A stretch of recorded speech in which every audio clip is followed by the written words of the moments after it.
Снюс и электронные сигареты – две стороны одной медали. Оба содержат никотин, который, попадая в организм, может привести к развитию хронических заболеваний легких, бронхиту, астме, раку и сердечно-сосудистых патологий. Прием никотиносодержащих средств, вне зависимости от их состава и происхождения, влечет за собой деградацию личности, объясняют студентам медики из Центра профилактики. В составе снюсов входит 28 канцерогенов, в том числе это радиоактивный полониум-210, это нитрозамины.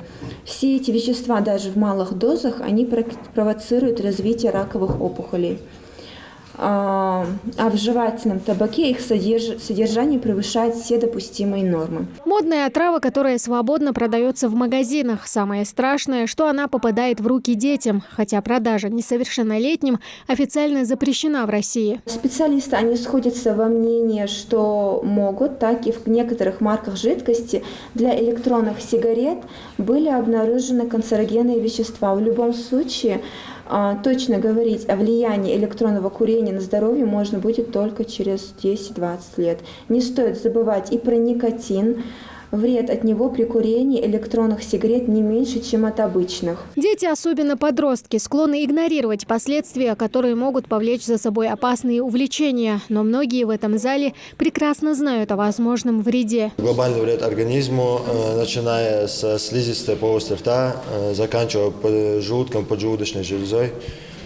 Также хотелось бы упомянуть, что и по исламу такое, можно сказать, такое увлечение является запретным, харамом. Все, что вредит вашему организму, является харамом. Хотелось бы обратиться к тем, кто начинает употреблять снюс, вейпы и так далее, только для того, чтобы стать частью какой-то компании, чтобы влиться в какое-то общество, стать чьим-то другом.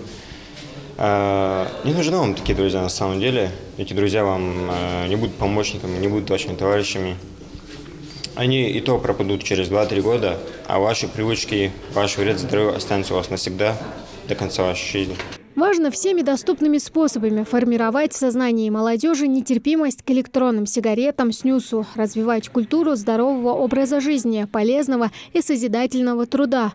В этом деле так важны превентивные меры. Для студентов, приуроченную к неделе профилактики потребления никотинсодержащей продукции, напомнив о необходимости ведения здорового образа жизни и соблюдения гигиенических норм с целью профилактики никотиновой зависимости. Также был распространен информационный материал в виде буклетов и брошюрок. Такие профилактические встречи – лишь часть мер. Они будут проводиться с молодежью регулярно. Тамара Хшагульгова, Сулейман Костоев, Новости 24.